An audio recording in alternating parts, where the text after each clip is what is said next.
ملاك آمين እኮት እግዚአብሔር በእንተ ጸጋሁ እንተ ኢትተረጎም ክቡር አባታችን ክቡር ርዕሰ ሊቃናት አብርሃም ክቡር ሊቀ ካህናት መጠኑ የደብራችን አስተዳዳሪ ተከበራችሁ አባቶቼ ካህናት ወንድሞቼ ዲያቆናት የተወደዳችሁ ምእመናንና ምእመናት ሕፃናት እንደምን አደራችሁ? አይዟችሁ ድምጻችሁ አይዘጋም። እንደምን አደራችሁ? እንደምን ሰነበታችሁ? በፍጥረት ሁሉ አንደበት ሲመሰገን የኖረ እግዚአብሔር አምላካችን አሁንም እየተመሰገነ የሚኖር ምስጋናው የብቻው የባህሪ ገንዘቡ የሆነ የሰራዊት ጌታ እግዚአብሔር አሁንም በእኔና በእናንተ አንደበት ስሙ ለዘላለም የተመሰገነ ይሁን። እስመ መምህረ ሕግ ይሁብ በረከተ የሕግ መምህር በረከትን ይሰጣል። መዝሙር 83 ቁጥር 7 ላይ ተጽፎ የሚገኝ ቀደም ሲል ዲያቆኑ በአማረ ጣዕመ ዜማ ሲያዜምልን የነበረው ኃይለ ቃል ነው። እግዚአብሔር አምላካችን እንደረዳንና እንደገለጠልን መጠን ባለችን ጥቂት ደቂቃ የምንማርበት የትምህርታችን ርዕስ ይሄ ይሆናል። አብረን እንለዋለን።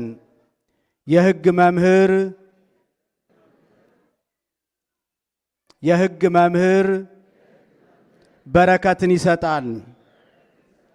ስለ ቃሉ የአምላካችን ስም የተመሰገነ ይሁን። እንግዲህ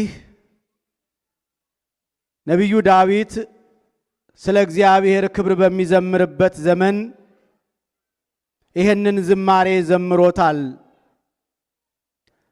እስመ መምህረ ሕግ ይሁብ በረከተ የሕግ መምህር በረከተ ሥጋ በረከተ ነፍስን ይሰጣል ይላል። እውነት ነው። የሕግ መምህር በረከተ ሥጋ በረከተ ነፍስን ያድላል። የሕግ መምህር ጌታችን አምላካችን ኢየሱስ ክርስቶስ ነው። ቅዱስ ያሬድ ዘሰናይ ሕግ ወሥርዓት ውእቱ ኢየሱስ ክርስቶስ አክሊለ ሰማዕት ሰያሜ ካህናት ፍኖተ ሕይወት በፍስሐ ወበሰላም ወትረ ይሴባህ በቅዱሳን።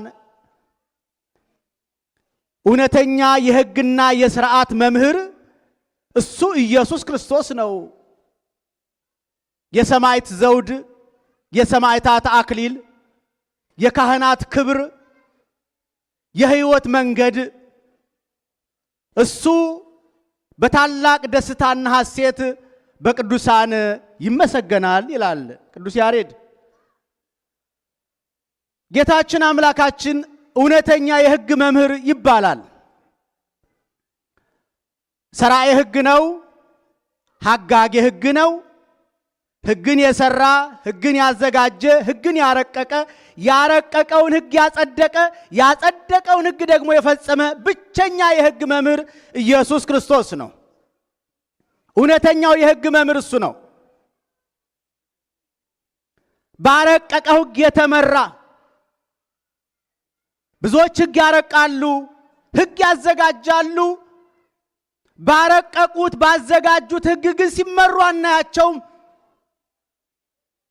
ሕጉ የሚሰራው እታች ላሉት ለኛ ነው። እነርሱ ግን ሲያሻቸው ያሳጥሩታል፣ ሲያሻቸው ያስረዝሙታል፣ ሲያሻቸው ደግሞ አጉራውን ዘለው ይወጡበታል። ሕጉ ራሱ እንደ ፍላጎታቸው የሚዘጋጅ ነው ለራሳቸው ጥቅም። አምላካችን ግን ሕግ የሰጠን ሕግ ያረቀቀን ለራሱ ጥቅምና ፍላጎት አይደለም። ሌሎች ሕግ ቢያረቁ የበላይነታቸውን ለማሳየት ስልጣናቸውን ለመግለጥ ወይም ደግሞ ለማስፈራራት ወይም አንድ አድርጎ ለመጨቆን ለመግዛት ነው። አምላካችን ግን ሕግ የሰጠን ስልጣኑን ለማሳየት አይደለም፣ ኃይሉን ለማሳየት አይደለም፣ ጌትነቱን ለማሳየት አይደለም። ሕግ የሰጠን አምላካችን ነቢዩ ዳዊት እንደተናገረው ምን ለመሆን ነው አለ? በረከትን ለማደል ነው አለ። የትኛው የሕግ መምህር ነው በረከትን ለማደል ሕግ የሚያዘጋጅ? በረከትን ለመስጠት ሕግ የሰጠ አምላካችን ብቻ ነው። ያውም ደግሞ ራሱ ሕግ የተባለ አምላክ ራሱ ሕግ ነው። ራሱ ሕግ ሆኖ እያለ ነገር ግን የሰራውን ሕግ ያረቀቀውን ሕግ ፈጽሞ ነው ያሳየን። የሕግ የበላይነትን ያስተማረን አምላካችን ብቻ ነው። በበሕቅ ልህቀን ዘይትዔዘዝ ለአዝማዲሁ ይላል። አምላካችን ከእመቤታችን ከቅድስት ድንግል ማርያም ከተወለደ በኋላ ሁለት ሕግጋትን ፈጽሟል። ሕግ ጠባያዊና ሕግ መጽሐፋዊ ይባላሉ። እነዚህ ሕግ ጠባያዊ ማለት የተፈጥሮ ሕግ ነው። አምላክ ነኝ ዕለቱን ተወልጄ ዕለቱን ልደጋ ለማለቱ ሕግ ጠባያዊን መፈጸም ነው። ይሄ ይችላል። በአንድ ቀን ተወልዶ በአንድ ቀን ማደግ ይችላል። ምን ይሳነዋል? እስመ አልቦ ነገር ዘይሳነው ለእግዚአብሔር።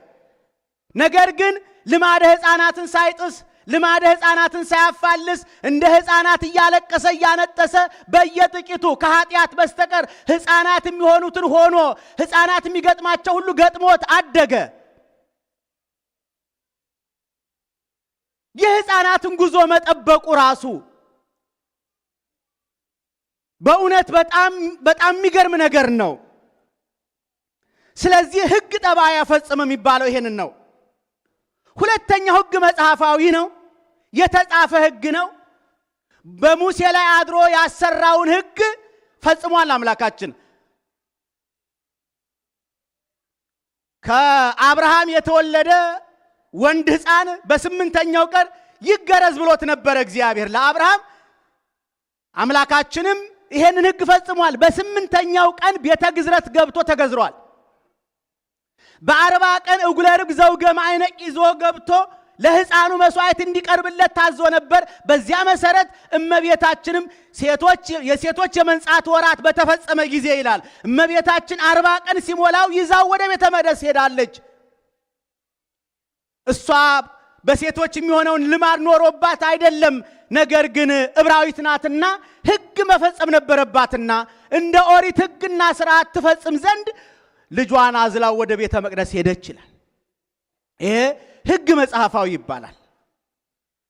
እና አምላካችን ሁለቱን ሕግጋት ፈጽሟል። ከዚያም በኋላ በሙሴ የተጻፉትን በሙሉ ሳያተር ሳይቀንስ ሳይጨምር በሚገባ ፈጽሟል፣ ሳያዛንፍ።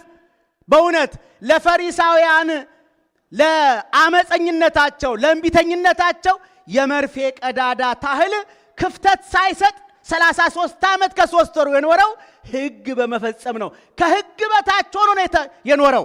ለዚህ ነው ቅዱስ ጳውሎስ ለገላትያ ምዕመናን ሲጽፍ ከሴት የተወለደው አለ። ከሕግ በታች የተወለደውን ልጁን ላከልን ይላል። ከሕግ በታች ማለት ሕግ እየፈጸመ ማደጉን ለመናገር ነው። ገላትያ ምዕራፍ 4 ቁጥር 4 ላይ የዘመኑ ፍጻሜ በደረሰ ጊዜ እግዚአብሔር ከሴት የተወለደውን ከሕግ በታች የተወለደውን ልጁን ላከ ይላል። ከሕግ በታች ከሕግ በታች። አዎ ሕግ ምንድን ነው? ሕግ ለምን ይረቀቃል? ለምን ይዘጋጃል? የሕግ ጥቅምስ ምንድን ነው? በዓለማዊ ስንመለከት ሁላችሁም እንደምታውቁት ነው። ሕግ የሚያስፈልገው ብዙዎች እንደ አንድ ሆኖ ለመኖር ነው። ስራውን በኃላፊነት ስሜት በተጠያቂነት ስሜት ለመስራት እንዲያመች ስራንና ሰራተኛን ሙያንና ሙያተኛን ለማግባባት ነው የሚወጣው ሕግ። በዚህ ዓለም ካየነው ብዙዎቹ እንደ አንዱ እንደ ብዙ ሆኖ እንዲኖር ከዚህ አትለፍ ከዚህ አትትረፍ የሚል ሕግ ይቀመጥለታል።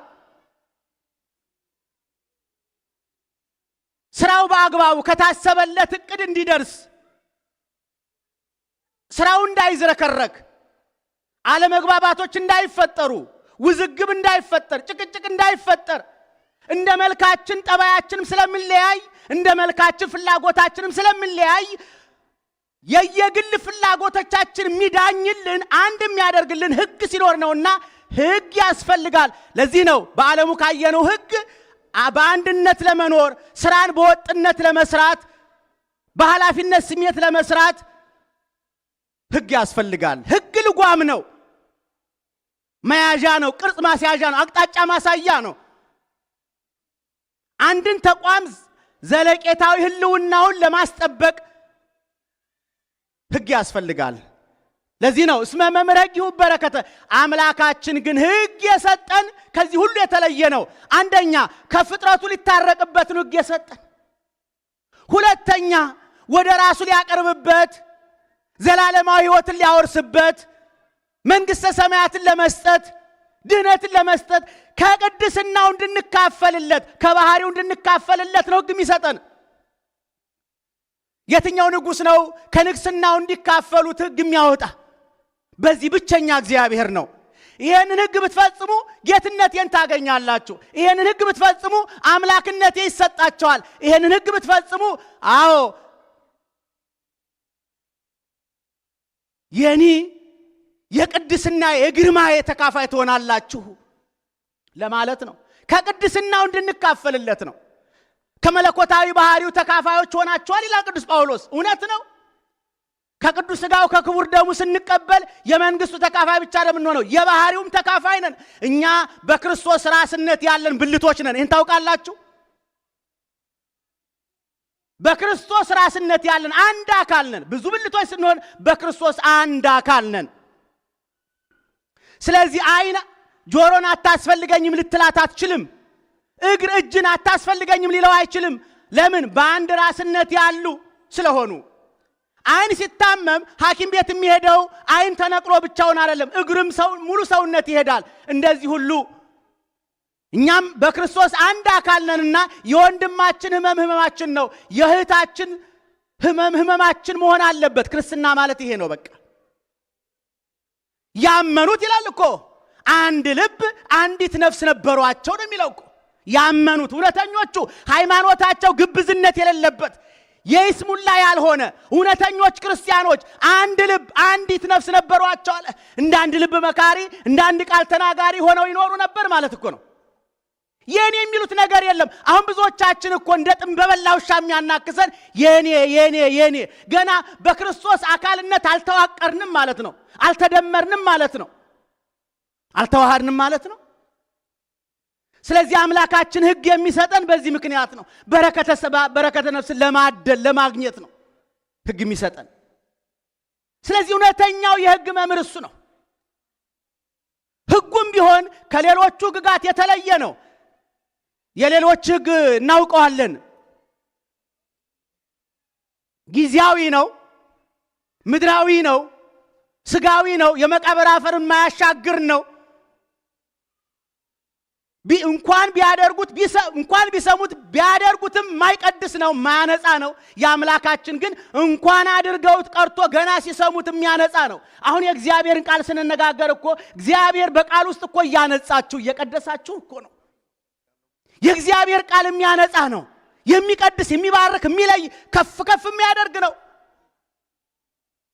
ስለዚህ ህጉ ንጹህ ነው፣ ቅዱስ ነው፣ ሕያው ነው፣ ዘላለማዊ ነው። ቃሌ ከምትወርቅ ሰማይና ምድር ብታልፍ ይቀላል አይደል እንዴ ያለው? ለዚህ ነው እስመ መምህር ሕጊሁ በረከተ። የህግ መምህር በረከትን ይሰጣል። አዎ በተለይ እዚህ ዓለም እኮ ነገሥታት እያየን እኮ አንዳንድ ጊዜ የተንኮል ህጎች እኮ ይረቀቃሉ እያየን በሀገራችን። አንዱን ብሔር ከሌላው ብሔር ጋጨት፣ አንዱን ጎሳ ከሌላው ጎሳ ጋር ለማጋጨት፣ ለማበጣበጥ፣ ለማሳነስ፣ ለማኮሰስ እኮ ሆን ተብሎ ህግ ይረቀቃል እኮ እያየን። ህገ መንግስት ላይ ሳይቀር እንኳን ህግ የሚያረቁ አሉ፣ ሌላውን ባይተዋር ለማድረግ። ስለዚህ የዚህ ዓለም ህጎች በባለስልጣኖች ቀልብና ፍላጎት ነው የሚዳኘው የሚረቀቀው። የአምላካችን ግን እንደርሱ ፍላጎት አይደለም የተረቀቀው፣ እንደኛ ድካም ነው ይላል እኮ። የሰው ልጅ የተፈጠረው እኮ በጥቁር ቀለምና በቀይ ቀለም በተጻፈ ህግ ሊመራ አልነበረም። እንደ መላእክት ሃይማኖቱን ጠብቆ ቅድስናውን ጠብቆ እንዲኖር ነበረ የተፈጠረው። ነገር ግን አቅመቢስ ሆንበት። አቅማችን ሲያንስብን በአቅማችን ልክ ሰፍቶ ሰጠን። ልክ አንድ ህፃን ልጅ በአቅሙ ልክ ልብስ እንደምንገዛለት ሁሉ በአይምሮአችን ልክ ህግ ሰጠን እንጂ እኛስ በወረቀት በተጻፈ ህግ ልንመራ አልተፈጠርን መጀመሪያውኑ። ለቅዱሳን መላእክት ምዕራፍና ቁጥር አላቸው እንዴ?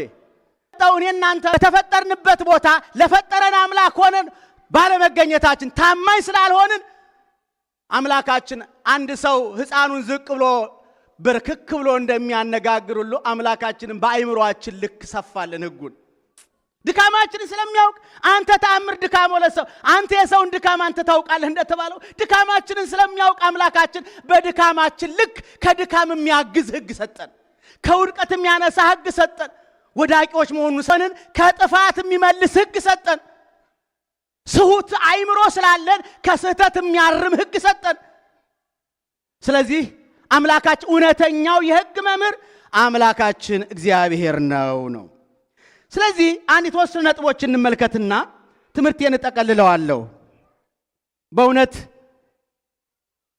አምላካችን ከምንም በላይ ሕግ መስጠቱ ብቻ አይደለም የሚደንቀው በአይምሮአችን ልክ በሽንጥ ቁመታችን ልክ ሕግ መስጠቱ ብቻ አይደለም የሚያስደንቀው ቸርነቱ የሚደነቀው በዚህ ብቻ አይደለም በለበሰው ሥጋ መቼ እኛን ሆኖ አየው እኛን ሆኖ መቼ አየው ዙፋን ላይ ተቀምጦ ማዘዝማ ቀላል ነው ብለን መቼስ አፋችን እንዳናሞጠሙጥበት መቼም አንዳንድ ጊዜ እኮ ከሰው አልፈን እግዚአብሔር ለመተቸትም እኮ አንዳንዴ ይዳዳናልና አው ለስንፍናችን ሰበብ እንዳናቀርብ መቼ እኛን ሆኖ አየው መቼ አድርጎ አሳየን እንዳንል ምክንያት እንዳናቀርብ አምላካችን ጾሙ ያለን ጾሞ ነው ጸልዩ ያለን ጸልዮ ነው ይቅር በሉ ያለው ይቅር ብሎ ነው እስቲ አንድም ቦታ ላይ እሱ ሳያደርግ አድርጉ ያለበት መድረክ የለም ትሁታን ሁኑ ብሎ ቢል ትሁት ሆኖ ይላል እኮ ወንጌላዊ ሉቃስ እንደተናገረው አምላካችን የሚጤስ የጧፍን ኩስታሪ የማያጠፋ የተቀጠቀጠ ሸምበቆን እንኳን የማይሰብር እጅግ ጭምትና ትሁት ነበር ይላል አምላካችን በጥበብና በሞገስ በጸጋ ያድግ ነበር ነው የሚለው እየታዘዛቸው ለክፉም ለደጉም ለኃጥኡም ለጻድቁም እየታዘዘ ነው ያደገው አምላካችን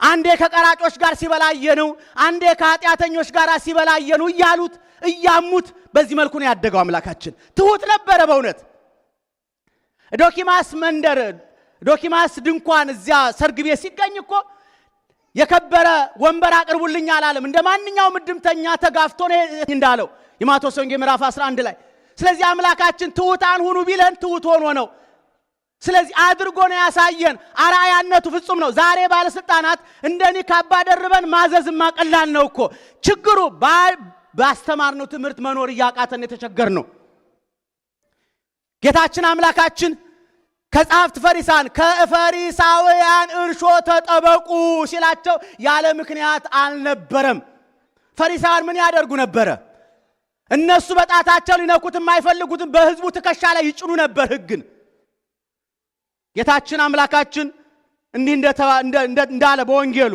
የማቴዎስ ወንጌል ምዕራፍ 23 ከቁጥር 1 ጀምሮ በዚያን ጊዜ ኢየሱስ ለሕዝቡና ለደቀ መዛሙርቱ እንዲህ ብሎ ነገራቸው ይላል ጻፎችና ፈሪሳውያን በሙሴ ወንበር ተቀምጠዋል ስለዚህ ያዘዟችሁን ሁሉ አድርጉ ጠብቁትም ነገር ግን እየተናገሩ አያደርጉትምና እንደ ስራቸው አታድርጉ ከባድና አስቸጋሪ ሸክም ተብትበው በሰው ትከሻ ይጭናሉ እነርሱ ግን በጣታቸው እንኳን ሊነኩት አይወዱም ይላል እባካችሁ እንደው አንድ ለምናችሁ እንደው እንደ ብርቶቹ መምህራን እንኳን ባይሆን እንደ አቅሜ እንኳን አራያ እንደሆን ጸልዩልኝ ትልቁ ችግር ይሄ ነው ዛሬ የምናስተምረው ትምህርት ከህይወታችን ማይዋሃደው እነ ቅዱስ ባስልዮስ ሲያስተምር ካፉ የሚወጣው የቃሉ ነጸብራቅ ህዝቡን ሲዋሃዳቸው ይታየው ነበር እኛ ግን ለፍልፈለ ተናግረን ነባይነ ከመዘይ ነባይነ አለቀስን ጮህን እንዳልጮህን ሆን እንዳለው ነብዩ ኢሳይያስ ዛሬ ሁልጊዜም አድሮ ቃሪያ ከርሞ ጥጃ ታጥቦ ጭቃ የምንሆነው እኛም ተናጋሪዎቹ ከምንናገረው ከምናስተምረው ጋር የተዋሃደ ስራ ስለማንሰራ ነው ስለዚህ እንደው እግዚአብሔር እንደው በአራያነት ትንሽም ቢሆን እንደው ግንባር ቀደም እንድንሆንላችሁ እግዚአብሔር አብርሆቱን ጽናቱን ብርታቱን እንዲያድለን ጸልዩልን ለኔ በእውነት ስለዚህ በእውነት እንዲህ አይነት መምህራን ስላሉ በኦሪቱ አምላካችን እነሱን ከነቀፈ በኋላ እሱ ግን እያንዳንዱን ነገር ልናደርገው የሚገባንን ነገር ሁሉ አድርጎ ነው ያሳየን አምላካችን ስለዚህ እውነተኛው መምህር እሱ ነው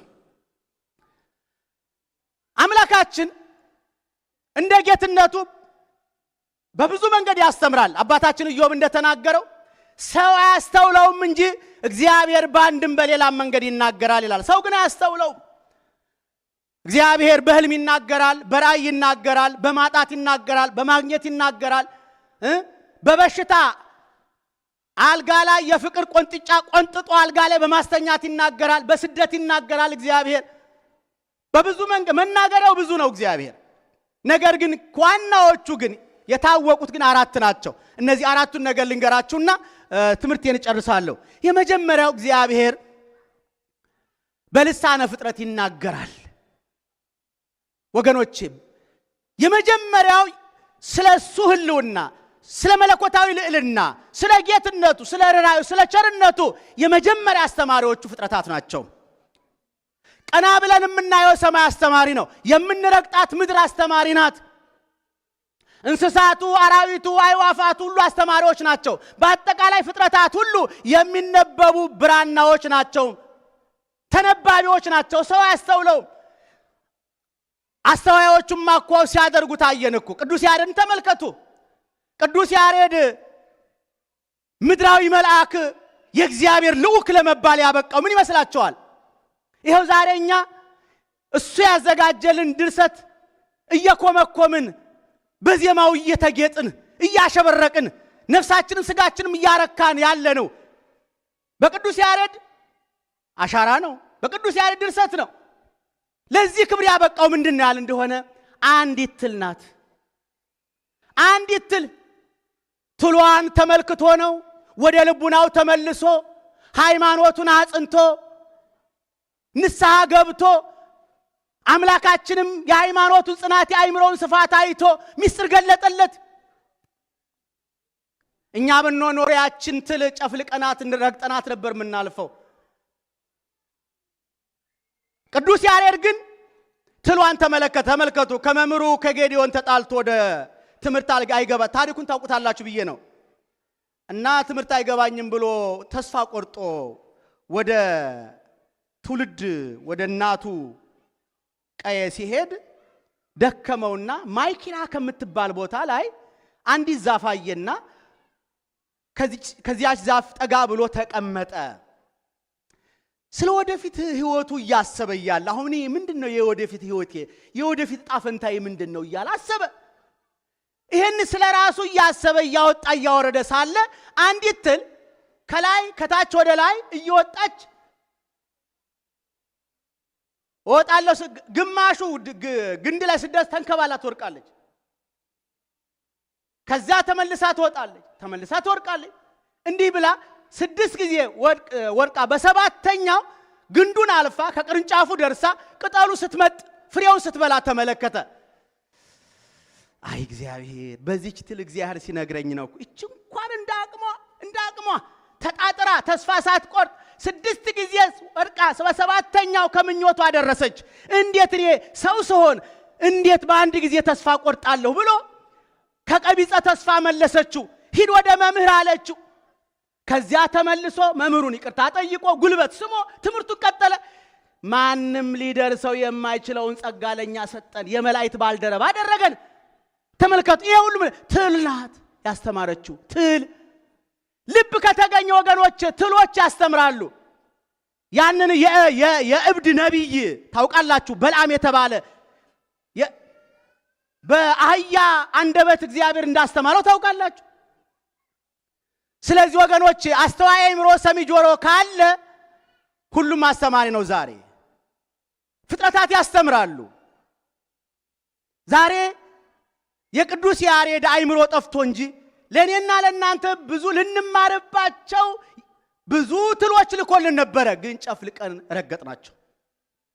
ብዙ የረገጥናቸው መማሪያ ትሎች የሉም። ዛሬ የረገጥናቸው አሉ እኮ። አንዳንድ ጊዜ እንደረገጥናቸው እንኳን ያልተሰማን እንኖራለን እኮ። ስለዚህ እግዚአብሔር በፍጥረት ይናገራል።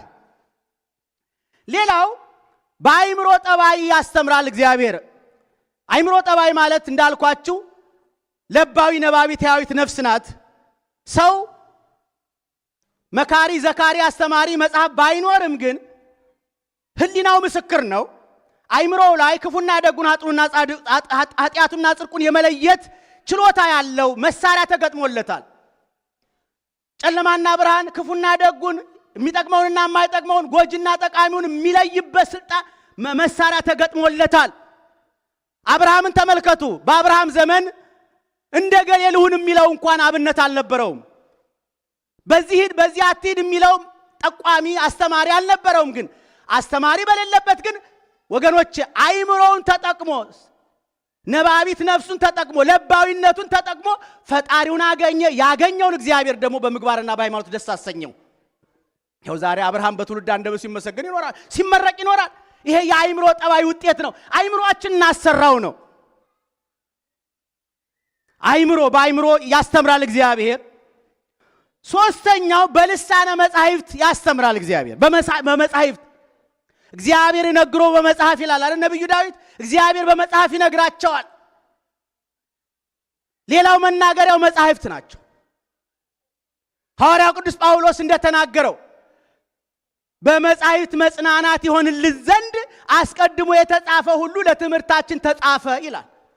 በመጻሕፍት መጽናናት ይሆንልን ዘንድ ቅዱሳት መጻሕፍትን በማንበብ መጽናናት እናገኛለን፣ ብርታትን እናገኛለን፣ አብሮሆትን እናገኛለን፣ ከእግዚአብሔር ጋር እንታረቃለን፣ ልብ እንገዛለን፣ አስተዋዮች እንሆናለን። ወዘህጎ ያነብ መዓልተ ወሌሊተ ወይከውን ከመጽ እንተ ትክል ጣበ መዋዘማ እንተ ቱፍሪ አበበ ጊዜያ ወቆጽላን ይትነገፍ ይላል። የእግዚአብሔርን ቃል በመዓልትና በሌሊት የሚያነብ ሰው እሱ በወንዝ ዳር እንደተተከለ ዛፍ ይሆናል። በወንዝ ዳር የበቀለች ዛፍ ፍሬዋን በየጊዜው ትሰጣለች፣ ቅጠሏም ከዓመት ዓመት አይጠወልግም። ስለዚህ ከዓመት ዓመት ለሰማይ በራሪዎች መሳፈሪያ፣ ለምድር ተሽከርካሪዎች መጠለያ ትሆናለች። የእግዚአብሔርን ቃል የሚያነብ ክርስቲያን ለትንሹም ለትልቁም ለኃጡም ለጻድቁም መመኪያ ይሆናል፣ ጥላ ይሆናል፣ ከለላ ይሆናል፣ ጋሻ ይሆናል፣ መጽናኛ ይሆናል። እውነት መጽናኛዎች ነን ወይ? ሌሎች በእኛ ይጽናናሉ። እስቲ ገሌ ጋር ልደውል ትንሽ ያጽናናኝ ይሆናል የምንባል ሰዎች ነን? በእውነት የእግዚአብሔርን ቃል የሚያነቡ ግን መጽናኛ ይሆናሉ። ከልምላሜ ጸጋ ወደ ልምላሜ ትሩፋት ይሻገራሉ፣ ወደ ፍሬ ክብር ይሻገራሉ። በእግዚአብሔር ዘንድ ባለሟልነትን ያገኛሉ፣ ጸጋን ክብርን ይጎናጸፋሉ። ዛሬ የተነበበልን ወንጌል ታውቃላችሁ። አሴር የምትባል ከአሴር ወገን የምትባል የፋኑኤል ልጅ ነብይት ሐና የምትባል ነበረች። ይህች ሴት 84 ዓመት መበለት ሆና ኖረች ይላል። ከባሏ ጋር 7 ዓመት ነው የኖረችው። ምናልባት በዕብራውያን ስርዓት ይህች ሴት በ15 ዓመቷ ተዳረች ብለን ብንገምት ብናስብ ከ22 ዓመት በኋላ ብቻዋን ነው የኖረችው። ገና በወጣትነት እድሜዋ ባሏን የተነጠቀች ናት በሞት። ወገኖቼ ትዳር መፍረስ ቀላል አይደለም። ይህች ሴት ላልቅስ ላላዝን ልዘን ብትል በቂ ምክንያት ነበራት። ይህች ሴት ግን ልባም ናትና ከማዘን ይልቅ መደሰትን መረጠች፣ ከእግዚአብሔር ጋር መደሰትን። ስለዚህ 84 ዓመት በጾም በጸሎት በቤተ መቅደሱ እየኖረች ከመቅደስ ሳትለይ ይኖረች ይላል። ምን ብርቱ ሴት ናት በእውነት። ነቢይነት ማለት ሰዎች እንዲጠብቁ ማወጅ ማለት ብቻ አይደለም፣ መጠበቅም ነቢይነት ነው። በብሉይ ኪዳን ብዙዎች ነቢያት ማለት እንደው ነገ እንዲሆናል ማለት የሚመስለን ሰዎች አይደለም። ነቢያት ማለት የእግዚአብሔርን ቃል በቤተ መቅደስ ማጥናት ማንበብ ማለት ነው፣ መጸለይ ማለት ነው። ይህች ሴት ነቢይነት 84 ዓመት ሙሉ አገልግሎቷ የስውር አገልግሎት ነበረ ወገኖቼ። አገልግሎት የሚጸናው አገልግሎት የሚቆመው ከግልጡ ይልቅ በስውር አገልግሎት ነው። እኛ ብዙ ጊዜ ካልታየልን አይሆንልንም። ችግሩ እዚህ ጋር ነው። እስኪ ህንፃዎችን ተመልከቱ። እነ ሰማይ ጠቀስ ህንፃዎች ጸንተው የቆሙት በሚታዩት ነው በስውሮች ነው? ፌሮ ይታያል በቀለሙ በዲዛይኑ በመስተዋቱ ይሄ በውጭ ባለው ቅርጻ ቅርጹ ነው እንዴ ጸንቶ ያለው? በውስጥ ባሉት ብረቶች ናቸው። ስለዚህ አገልግሎታችንም ጸንቶ እንደሚቆመው በስውር አገልግሎታችን ነው። እግዚአብሔር ሰው እግዚአብሔር ያይልኛል ብለን የምንሰጠው አገልግሎት ነው እግዚአብሔር ዋጋ የሚያሰጠን። ሰው ባየልን ጊዜማ ዋጋችንን ተቀብለናል በቃ። ስለዚህ ይህች ሴት 84 ዓመት ሙሉ እመቤታችን እያገለገለች የኖረች ናት። ከመቤታችን ጥቁርኝነት ነበራት። ለዚህ ነው እኮ በ40 ቀን መቤታችን ልጇን አዝላው ስትሄድ ለካህኑ ያልታየ ሚስጥር ለዚህ ሴት ታያት። የኢየሩሳሌምን ቤዛ ለሚጠባበቁ አለ ስለ እርሱ ትናገር ነበር አለ። የመሲሁን መምጣት ትጠባበቅ ነበር። እንዴት ያማረ ሽምግልና ነው ወገኖች! መቆየት ካለብን በእውነት እንዲህ ባለ መልኩ በመቅደሱ መቆየት ነው እንጂ ደግነቱ። ባማረ ሽምግልና የሚኖሩ እነሱ በእውነቱ ሽምግልና ምንም እንኳን ጀንበር ያዘቀዘቀበት ምሽት ቢመስልም መሲሁን ለሚጠባበቁ እግዚአብሔር ለሚያገለግሉ ግን ከጧት ፀሐይ ይልቅ የፈካ ነው። ከማለዳ ፀሐይ ይልቅ የፈካ ነው። በእግዚአብሔር ቤት አለ ምን አለ ነብዩ ዳዊት? እስመት ይሄ ሰዓት ዕለት ውስጥ አጻዲከ ማይላፍ ከአይላፋት ይልቅ በአደባባዮች አንድ ቀን ማደር ይሻላል አለ። ተመልከቱ፣ ከብዙ አይላፍ ቀናት በውጪ በዓለም ከመኖር ይልቅ በእግዚአብሔር ቤት አንድ ቀን እጅግ የምትሻል ከሆነ 84 ዓመት ሙሉ በእግዚአብሔር ቤት መኖር ምን ያህል ያስደንቅ ይሆን? 84 ዓመት ነው የኖረችው። እኛ ብንሆን ኖሮ ስንት ጊዜ አለቃቅሰንበት ነበር። ምን ነው በልጅነቴ ምን ነው እዚህ ውስጥ አስገባኝ እንደው አቤት። እቺ ሴት ግን ደስተኛ ሆነች። ከሚያሳዝኑን ነገሮች ሁሉ የሚያስደስተን እግዚአብሔር ይበልጣል ብሎ ማሰብ ያስፈልጋል። ስለዚህ እቺ ሴት ትልቁ ስራዋ እግዚአብሔርን ማመስገን መጸለይ ነበር። የእግዚአብሔርን ቃል ማጥናት ነበር። የእግዚአብሔርን ቃል እስኪናጥና ለእግዚአብሔር ቃል እስኪ አሁን በተለይ ከቅርብ ጊዜ ወዲህ በእውነት ለእግዚአብሔር ቃል ክብር መስጠት ቀርቷል። በእውነት ለጉባኤ መሳሳት መጓጓት ቀርቷል። ጉባኤ ጥሪ ስናደርግ ጥቂቶች ናቸው የሚመጡት። ስለዚህ በእውነት ነብይነት የእግዚአብሔርን ቃል ማስተማር ብቻ ሳይሆን መማርም ጭምር ነው። መስበክ ብቻ ሳይሆን መሰበክም ጭምር ነው። እናንተ ነቢያቶች ናችሁ። ነብይነት ትንቢት በራሱ የእግዚአብሔር ቃል ነው በሐዲስ ኪዳን። ስለዚህ በእውነት እቺ ሴት ትዳርንም ብቸኝነት የምታውቅ ሴት ናት። ቅዱስ ጳውሎስ ሙላትንም ጉድለትንም ማውቃለሁ ማጣትንም ማግኘትንም ማውቃለሁ እንዳለው በእውነት ሁሉንም ማወቅ እንዴት ትልቅ ጸጋ ነው። ሁለቱንም ከማያውቁ ሰዎች ጋር መግባባት ከባድ ነው። አንዳንድ ጊዜ ሙላትን ብቻ የሚያውቁ ሰው ሁሉ ነገር የሞላለት ነው የሚመስለው። መጉደልን ብቻ የሚያውቁ ሰው ሁሉም ነገር የጎደለበት ነው የሚመስለው።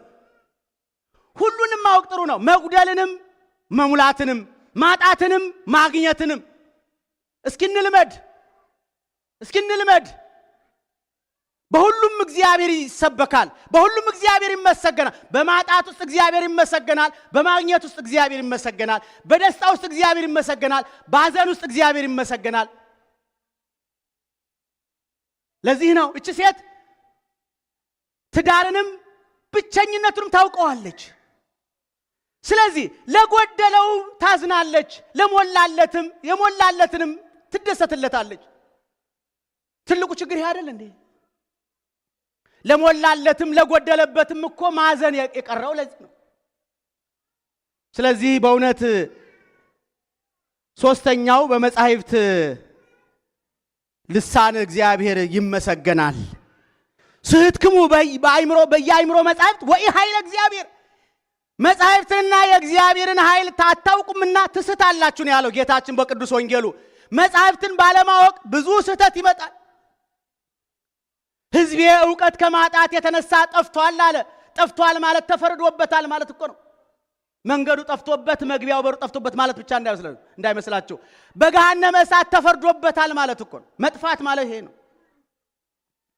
ዕውቀት ከማጣት የተነሳ። ስለዚህ ይሄ ነው። አራተኛውና የመጨረሻው እግዚአብሔር የሚያስተምረው በመምህራን ላይ አድሮ ነው።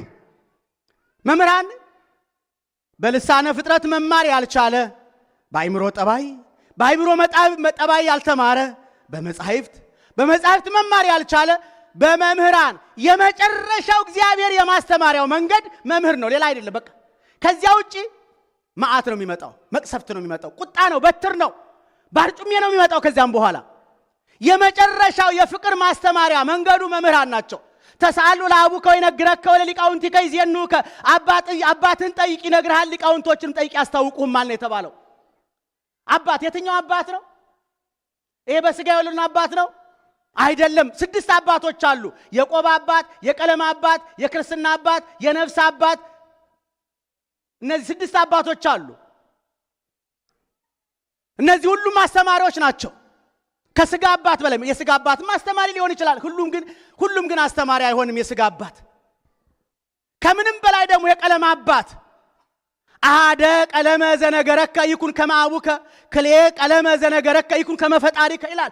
አንድ ቀለም የነገርህ እንደ አባት አክብረው፣ 2 ቀለም የነገርህ እንደ ፈጣሪ ይኸው ይላል። እንደ ፈጣሪ ይኸው ማለት አምልከው ማለት አይደለም፣ ክብሩን ከፍ ያለ መሆኑን ነው። መምህራን ይከበራሉ፣ ካህናት ይከበራሉ። ወይ በሲኦል ወይ በገነት የመኖራችሁን ሕይወት የሚወስኑ ናቸውና፣ ወይ ሊያለሟችሁ ወይ ሊያጠፏችሁ ስልጣን አላቸውና። ስለዚህ መምህራን ያስተምራሉ። አባ ምን አለ? እኛ የትናንት ብቻ ነን፣ የነገውን አናውቅም። የቀደመውን ትውልድ ጠይቅ፣ አባቶች ለመረመሩት ነገር ትጋ ይላል። አባቶች ለመረመሩት ነገር ትጋ። አባቶች ያለው መምህራን ነው።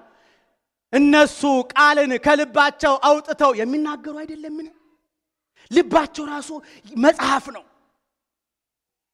አሉ። አናያቸውም? አንዳንድ ጊዜ በሶሻል ሚዲያ ላይ እንደኛ እንደዚህ መጽሐፍ ሳይገልጡ በእውነት እንዴት አድርገው የእግዚአብሔርን ቃል በብልት እያወጣጡ ሲናገሩ፣ እነዚህ ነው መምህራን ማለት ነው። የአብነት መምህራን አራቀው አመስጥረው የእግዚአብሔርን ሐሳብ በመንፈስ ቅዱስ ተቃኝተው የሚያስተምሩ የሚመሩ፣ እነዚህን ነው መምህራን አባቶች የሚለው። እነዚህን ነው። እኛ የገንቦ ውሃ ነን ወገኖቼ። የገንቦ ውሃ ሲያልቅ ወደ ምንጭ ውሃ መሄድ እንደማይቀር ሁሉ እኛ እንደ ገንቦ ውሃ ቁጠሩን። በስተጀርባ ምንጮች አሉ ምንቀዳባቸው፣ እነሱን ነው ማየት። ስለዚህ መምህራን ያስፈልጋሉ። መምህራን እና እስመ መምህር ሕግ ይሁብ በረከተ፣ የሕግ መምህር በረከትን ይሰጣል፣ በረከትን ያድላል። ሕግ ለሰው ልጆች 2 ነገር ተሰጥተዋል። ሕግና ትእዛዝ ናቸው። ሕግ ያታድርግ መመሪያ ነው። ትእዛዝ ደግሞ ያድርግ መመሪያ ነው። ከኒ በቀር ሌሎች አማልክት አይሁኑልህ፣ ጣዖት አታምልክ፣ ይሄ ሕግ ነው። አታመንዝር፣ ሕግ ነው። አትስረቅ፣ ሕግ ነው። በሐሰት አትመስክር፣ ሕግ ነው። የወንድምህን የባልንጀራህን ሚስቱንም ሀብቱን ንብረቱን አትመኝ፣ ሕግ ነው። እናትና አባትን አክብር፣ ትእዛዝ ነው። ባልንጀራህ እንደ ራስህ አድርገህ ውደድ፣ ትእዛዝ ነው። ትእዛዝ ነው። እናትና አባትን አክብር፣ ትእዛዝ ነው። ለድሃ ቸርነት አድርጉ፣ የሚረግሟችሁ መርቁ፣ ለሚያሳድዷችሁ ጸልዩ፣ ጠላቶቻችሁን ውደዱ። ይሄ ትእዛዝ ነው የሚባለው። ሕግ ለአመፀኞች፣ ትእዛዝ ለሃይማኖተኞች ያመዘነ ነው። እኛ ሃይማኖታውያን ከሆንን ልናደላው የሚገባው ወደ ትእዛዙ ነው። ያማ ትተነዋል እኮ። አትስከር የሚለው ለሰካራሙ እንጂ ኪዳን ለሚያደርሰው ላስቀዳሹ አይመለከተውም። ለምን? ሃይማኖታውያን ከሕግ አልፈዋላ፣ ከሕግ አልፈዋል። ስለዚህ ትእዛዙ ግን ማበረታታት። አዎ የሚያበራየውን በሬ ያለ ቀንበር የሚስበውን ጅራፍ አጩሁበት ይላል። የበለጠ ቀንበር እንዲስብ ገበሬው ሲያርስ እያፏጨ ጅራፍ ያጩሁበታል። ያን ጊዜ በሬው ወኔ ይዞት ቀንበር ይስባል። እግዚአብሔርም እየጾምን ጾሙ ብሎ ያዘናል፣ እየጸለይን ጸልዩ ብሎ ያዘናል። ለምን? እንድንበረታ እንድናድግ ነው። ስለዚህ አንዱ ይሄ ነው። ሌላው ታዛዥነት። ትእዛዝ ካለ ታዛዥነት። ታዛዦቹን ምእመናን ባካችሁ ወበመንፈስ አዚዝ አጽናአኒ፣ በእሽታ መንፈስ ደግፈኝ፣ እሺ የሚል ልቡና ስጠኝ። እግዚአብሔር ማየት የሚችሉት እሺ የሚል ልቡና ያላቸው ሰዎች ብቻ ናቸው። ለካህናቱ እሺ ማለት፣ ለመምህራን እሺ ማለት፣ ለቤተ ክርስቲያን እሺ ማለት፣ ለእግዚአብሔር እሺ ማለት። ስለዚህ ቀደም ሲል አሁን ቀሲስ እስክንድር ሲናገሩ ነበረ። እንዴ መመሪያ የሚሰጠው ለእናንተ እኮ ነው፣ ለግድግዳው አይደለም፣ ለእናንተ ነው። አንዳንድ ጊዜ እኔ ይገርመኛል እንዲህ አይነት መመሪያዎች የክርስቲያናዊ መመዘኛ መለኪያ የማይመስለን ሰዎች እንኖራለን። አሁን የሰበካ ጉባኤ ምርጫ ሲኖር ምናምን እባካችሁ በዚህ ቀን ሪፖርት አለ በዚህ ቀኑ ስንባል አይነሱ እንደ ፍጥርጥራቸው እናቴ እኔ ካስቀደስኩ ማናየብኝ።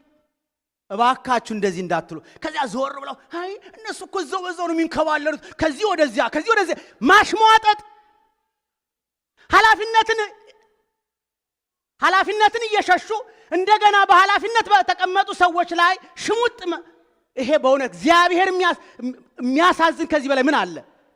እንዲህ አታድርጉ፣ መመሪያ ሲመጣ ምን እንስማ፣ ምን እናድርግ፣ እስቲ ምንድነው ምን እንርዳ ማለት አለባችሁ። ቤተክርስቲያን የናንተ ናት። እኛ የተሰየምነው እናንተ እንድናገለግል ነው። እናንተ ደግሞ የምናገለግለው እንድትሰሙን ነው። መደማመጥ፣ መሰማማት፣ መከባበር ከሌለ እንዴት ይሆናል? ስለዚህ ከዚህ የሚተላለፈው መልእክት የመናገር አባዜ ኖሮብን አይደለም ወገኖቼ፣ እንድትታነጹልን ነው። ሰው እንድትሆኑልን ነው። ከእግዚአብሔር ጋር እንድትታረቁልን ነው። ይሄ ነው ዓላማው፣ ሌላ አይደለም። ደግሞም ሰዎች ነንና ስንበድል ስንሳሳት ጸልዩልን፣ ጽናቱን ብርታቱን ስጣቸው። ቅድም እንዳልኳችሁ አራያነታችን እንዳናጎልባችሁ፣ ምሳሌነታችን እንዳታጡ፣ ባስተማርነው በቀደስነው በዘመርነው ልክ እንድንኖርላችሁ ጸልዩልን። ይሄ ነው ከእናንተ የሚጠበቀው። የሰማኑን በልቡናችን ያሳድርልን።